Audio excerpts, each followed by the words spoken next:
Hello YouTube, welcome to our channel where we try to predict the results of the Premier Game Week every week, always chasing that perfect 10 out of 10. Don't forget to like and subscribe, and please turn on your notifications if you want to see more from us. Let's go! Alright, so last week we failed miserably for the first day of the game week. Yeah, we were out early. Yeah. We had like no idea. No, we were really bad. Yeah, we were pretty bad. I think we only got 2 right, or something like that. For the first day, I think we did pretty poor. The second day was okay, it wasn't that bad. I think we got like 2 or 3 right on the second day. Yeah, but yeah, first day was horrible. Yeah. A lot of surprises actually, yeah. So a couple. So we'll go through this so we can see how we go, hoping we can do a better one this time. Yeah. This time. Okay, so first game is Sheffield versus Liverpool. Sheffield came through at Everton with a 2-0 away win. They only had 30% possession though, and only 1 goal on target. The second goal was actually the other goal. I'm not sure if it was the first or second. Was an own goal. Oh yes. Yeah. So with 1 shot on target, they had a 2-0 game, which is pretty good. Which shows that their defense was pretty good because they were defending 70% of the time. So yeah, decent result. Liverpool on the other hand beat Chelsea 2-1 away. That was a much more even game. I watched it. It was pretty good. That was a good game. It was a good game. Chelsea had chances of coming back, but yeah. I think Liverpool were happy to hear that final whistle. Yeah, for sure. They're not a bad team now, Chelsea. I think no, not at all. Not too bad. So a lot of heart. Yeah, good away win. So now they're at 6-0-0 with what they've done. Liverpool. 6 wins, 0 draws and 0 losses. I don't see Sheffield being the team, even though it's an away game, to be or change any of the zeros to a 1. Well, that's what I think that's what I said about Norwich and Man City. Yeah. But I don't think that's going to happen. Yeah, no. So I think it's still going to be a Liverpool win. Yeah, no, I just feel Liverpool are just too good. Yeah, it hurts to say it, but I mean, best team in Europe. They did well to overcome that spirited Chelsea team. I thought it was going to be kind of a walkover for Liverpool, but Chelsea they held their own, did really well.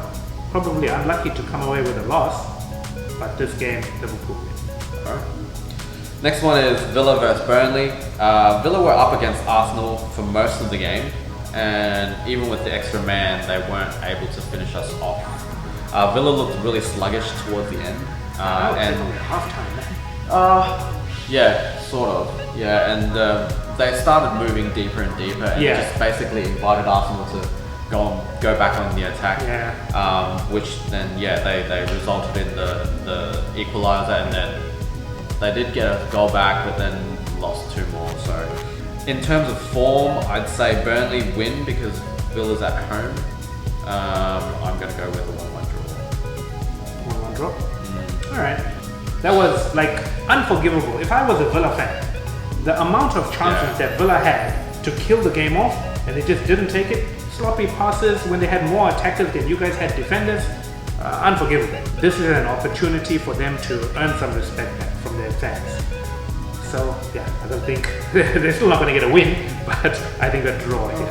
Okay, so next one, Bournemouth versus West Ham. Bournemouth. This is a battle between the 5th and 6th in the table at the moment. The Cherries won 3-1 away at Southampton. It's the second game in a row with the same scoreline, 3-1. Looks like they're closer to last season form now, Bournemouth. Yeah, so on the other hand, Hammers beat Man U at home, 2-0, which I thought was going to be a draw. I didn't think Man U was going to win, but draw was what I thought. So what happened there then? Oh man. You didn't see the game? I'm not sure. Maybe it was. I think I did. I think I did, but... Well, that's how memorable it was. Yeah. You can't even remember if you watched it or not. Yeah. Because it was just 2 poor teams. West Ham, I don't think they did anything remarkable in that game. So, yeah, I think Bournemouth should be winning this game at home. Like you said, it's the second game that they've won 3-1. Yes, that's right. I wouldn't be surprised if they make it 3 in a row. All right, Chelsea versus Brighton. Chelsea lost 1-2 at home against the table leaders, which is not a bad score. No. Brighton, Great performance. Yeah, good effort. Brighton drew 0-0 at Newcastle, despite 70% possession. So their attack is pretty bad if you look at it statistically. This will be a much tougher game for Brighton, being away and it's Chelsea. I just don't see anything but a Chelsea win here, with Abraham being more informed as well. Mason Mount, you think? Yeah, Mason Mount for sure. And he played last game as well. We thought he was going to be injured, but nope. With that team, Chelsea. Yeah, I gotta say, Chelsea, valiant performance against Liverpool. And Liverpool, as I said, they were probably happy to hear that final whistle. Chelsea looked on the front foot drawing to the end of that game. But in this game, I do think Chelsea will win this game, but they need to be really businesslike about it.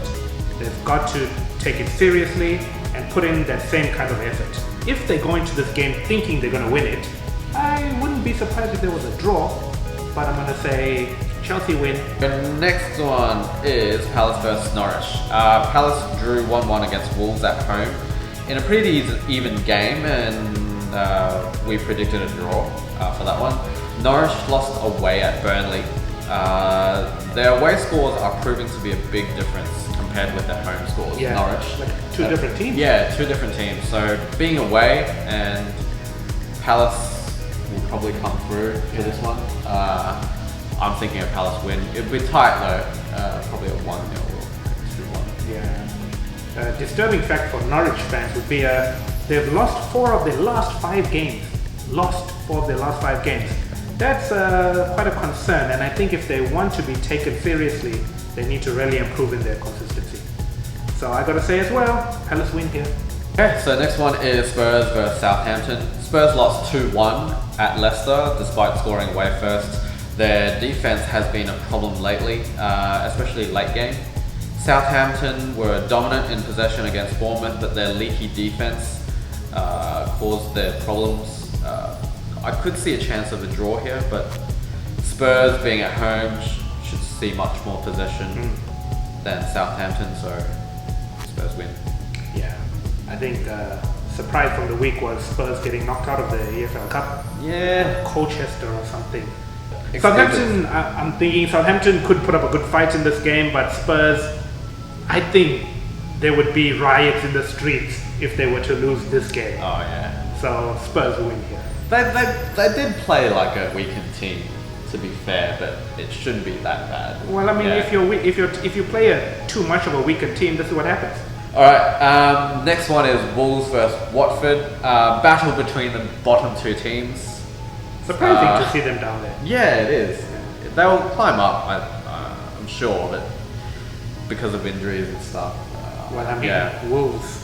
Watford's goal difference is definitely keeping them down there. Yeah.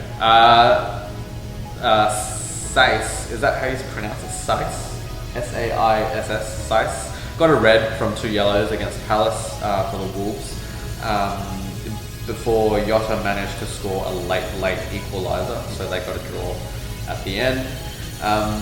That should boost some confidence before the next game, but speaking of confidence, Watford will have none of that after 8-0 loss at City, although they did come back with a 2-1 win against Swansea in the EFL Cup. But Deeney is still injured, and I think mentality will dictate a lot of this game, so I think Wolves will still come through. Yeah. I was saying Wolves on paper probably just edging it. They do have a really leaky defense, but who are we to say that Watford's defense isn't leaky after collecting 8?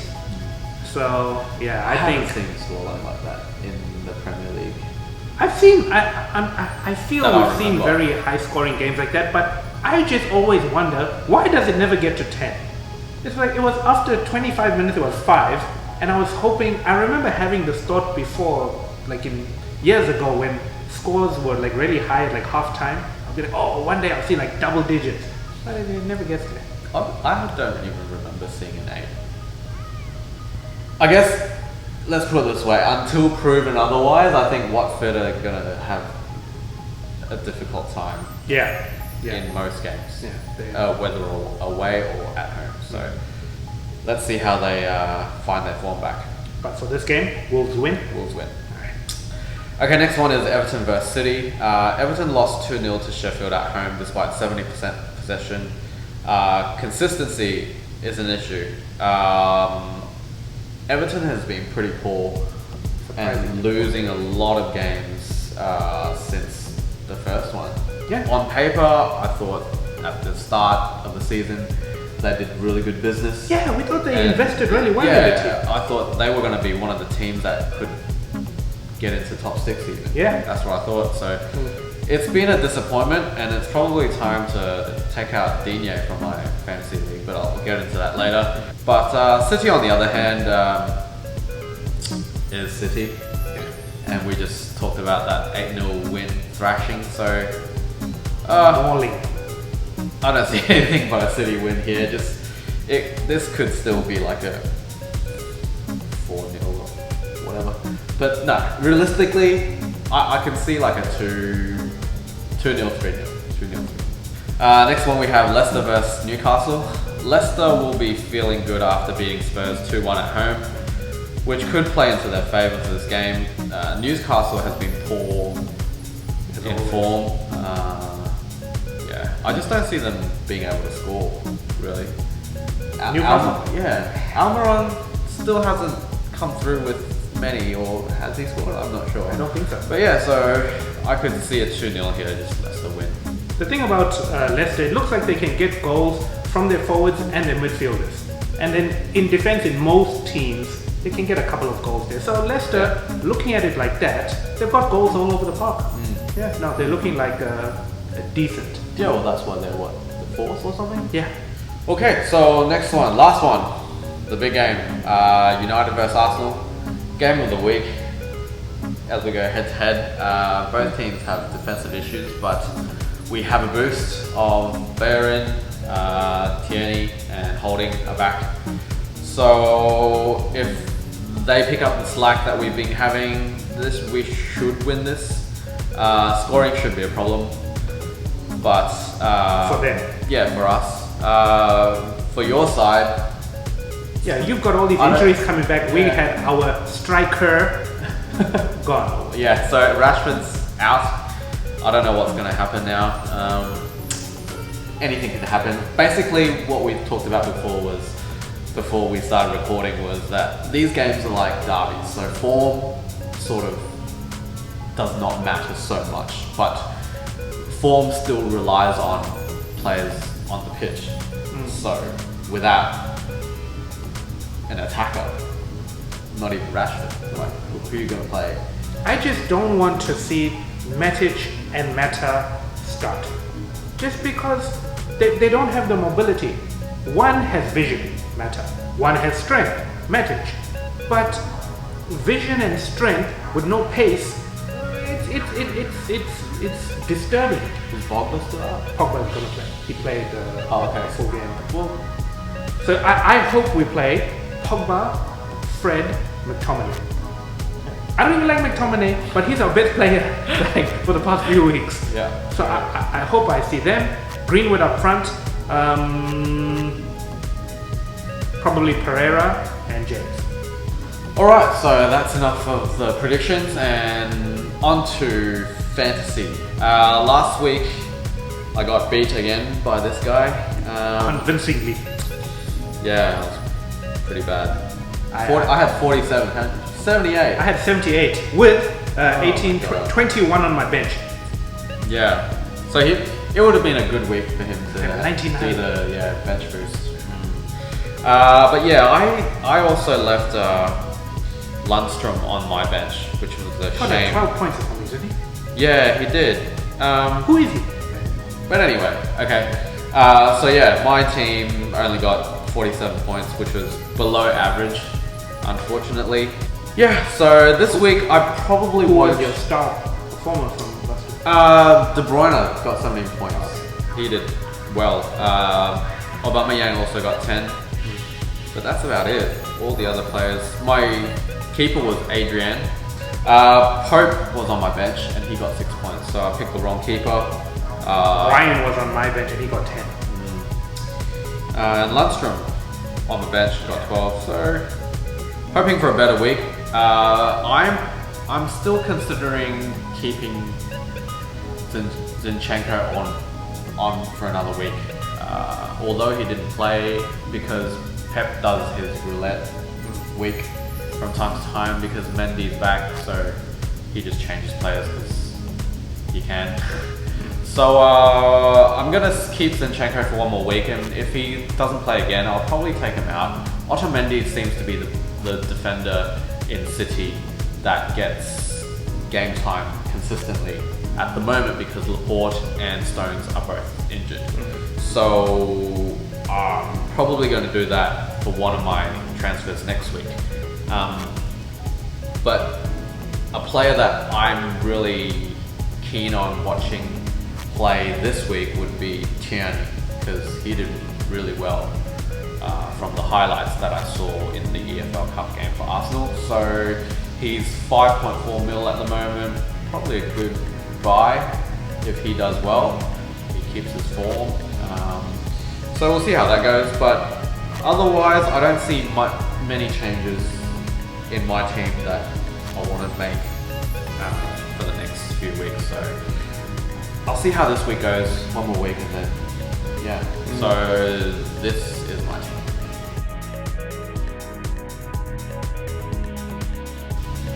Yeah. So me, I had a good week last week. Racked up 78 points.